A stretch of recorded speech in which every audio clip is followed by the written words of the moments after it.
Welcome friends, welcome to Mrs Ramya Varadarajan நம்ம தலிகை channel. நம்ம சேனலில் இன்றைக்கி ஒரு ஈஸியாக செய்யக்கூடிய ஒரு ரெசிபி தான் பார்க்க போகிறோம். வத்தல்லாம் இல்லாமல் வத்த குழம்பு.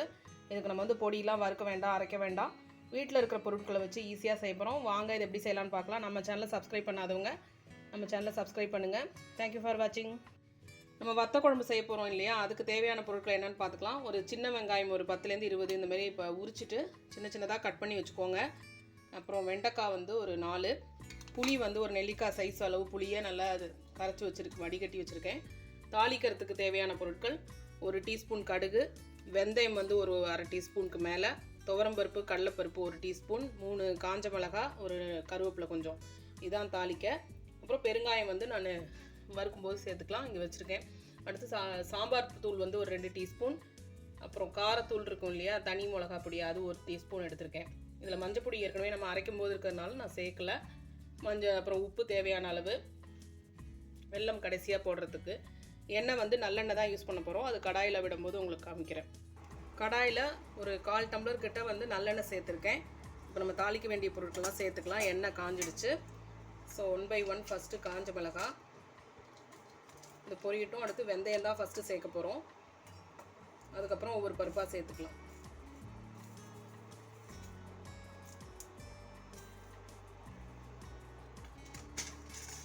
நல்லா வறுத்துக்கிட்டு நம்ம வந்து பெருங்காயத்தை சேர்த்துக்கலாம். நான் கட்டி பெருங்காயம் யூஸ் பண்ணுறதுனால இப்போ போடுறேன். நீங்கள் தூள் சேர்க்குறதா இருந்தால் கொதிக்கும் போது போட்டால் போதும்.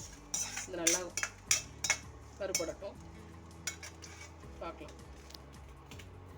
பெருங்காயத்தை இந்த மாதிரி செவக்க வறுத்துக்கோங்க. வறுத்ததுக்கப்புறம் இந்த பருப்பெல்லாம் வச்சுருக்கோம் இல்லையா, அது கருவேப்பிலை எல்லாத்தையும் சேர்த்து போட்டுடலாம். இந்த பெருங்காயம் வெந்தயம்லாம் வதங்கினதுக்கப்புறம் தான் நம்ம வந்து இதை வறுபட்டதுக்கப்புறம் தான் இதை சேர்க்குறோம். கடைசியாக கடுகு சேர்த்துக்கலாம். இது நல்லா பொரிஞ்சு வரட்டும். இந்த பருப்பெல்லாம் நல்லா பொரிஞ்சு வந்ததுக்கப்புறம் தான் நம்ம வெங்காயத்தை ஆட் பண்ணணும். பருப்பெல்லாம் நல்லா நிறம் மாறிடுச்சு. இந்த ஸ்டேஜில் நம்ம வெங்காயத்தை ஆட் பண்ணிக்கலாம். இந்த வெங்காயம் நல்லா ப்ரௌன் கலரில் மாறுற வரைக்கும், நம்ம நல்லா கண்ணாடி பதம் வர வரைக்கும் இதை நல்லா வதக்கி விடணும். நல்லா ப்ரௌன் கலரில் வரணும். அதுக்கப்புறம் தான் எந்த காய்கறியாக இருந்தாலும் சேர்க்கலாம். நான் இன்றைக்கி வெண்டைக்காய் சேர்க்குறேன். நீங்கள் வெங்காயம் எல்லாமே செஞ்சாலும் இந்த வத்த குழம்பு ரொம்ப நல்லாயிருக்கும். அது ஒரு நாள் பார்க்கலாம்.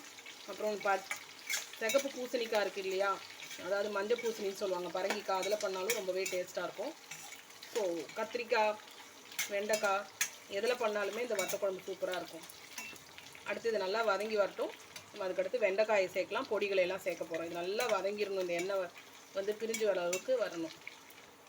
பார்த்திங்கன்னா நல்லா பொரிஞ்சு வந்துருச்சா. இந்த ஸ்டேஜில் நிறையா நம்ம எண்ணெய் விட்டால் தான் இது வந்து கெடாமல் இருக்கும். நீங்கள் அடுத்த நாள் கூட வச்சு இந்த வத்த குழம்பை யூஸ் பண்ணிக்கலாம். இதை நல்லா வதக்கிக்கோங்க. நல்லா வெண்டைக்காவும் இதுவும் சேர்ந்து நல்லா வதக்கிடலாம். இதுலேயே பாதி வெந்துடணும் இந்த வெண்டைக்காய். அந்தளவுக்கு வதக்கிட்டு இந்த வச்சுருக்கோம் இல்லையா, அந்த பொடியெல்லாம் போட்டு பச்சை வாசனை போகிற அளவுக்கு நம்ம வதக்கிக்கலாம். அதாவது 2 டீஸ்பூன் அளவு சாம்பார் பொடி, 1 டீஸ்பூன் அளவு சிகப்பு மிளகாத்தூள். இந்த குழம்பு நீங்கள் வந்து உப்புமா தோசையோட கூட சாப்பிட்லாம். ஸோ இது நல்லா வந்து வதங்கி வரட்டும். இப்போ பண்ணுற குழம்பே வந்து நல்லா கொதித்து நம்மளுக்கு வந்து லிக்விடாக இருக்கும். லிக்விடெல்லாம் நல்லா கெட்டியாகிடும். இதுவும் உங்களுக்கு பத்தலை அப்படின்னா நீங்கள் 1 டீஸ்பூன் அளவு அரிசி மாவை தண்ணியில் கரைச்சி கட்டி இல்லாமல் கொதித்து இறக்க போகிற நேரத்துக்கு விட்டுட்டு இறக்கினோம்னா நல்லா கெட்டியாகிடும். குழம்பு கெட்டி பதம் வந்துடும். இது நல்லா வந்து பாருங்கள், நல்லா வருது இல்லையா. இந்த ஸ்டேஜில் நம்ம இந்த புளி தண்ணியை விட்டு ஒரு 15லேருந்து 20 மினிட்ஸ் கொதிக்க விட்டாக்க நம்மளோட குழம்பு ரெடி ஆகிடும். அதுக்கப்புறம் வெல்லம், உப்பு சேர்க்க போகிறோம். அவ்வளோதான். இது நல்லா கொதிக்கட்டும். இதுக்கப்புறம் பார்க்கலாம். இந்த ஸ்டேஜில் நம்ம வந்து உப்பு சேர்த்துக்கலாம். இது நல்லா சேர்ந்து கலத்தி விட்டுட்டு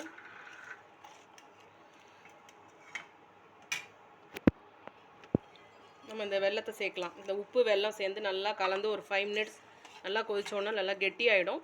அதுக்கப்புறம் நம்ம இதை ட்ரான்ஸ்ஃபர் பண்ண போகிறோம். ஸோ இந்த குழம்பு வந்து உங்களுக்கு உப்புமா, வெண்பொங்கலோட ரொம்பவே டேஸ்ட்டாக இருக்கும். ஸோ நீங்களும் ட்ரை பண்ணி பாருங்கள்.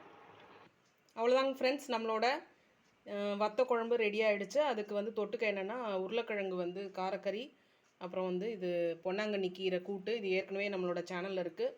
வேணுங்கிறவங்க போய் பாருங்கள். இல்லைனா இன்னொரு தடவை செய்யும்போது காட்டுறேன். தயிர் சாதத்துக்கும் இந்த வத்த குழம்பு தொட்டுக்கலாம். ஸோ தேங்க்யூ ஃபார் வாட்சிங். நம்ம அடுத்த வீடியோவில் சந்திக்கலாம். நன்றி, வணக்கம்.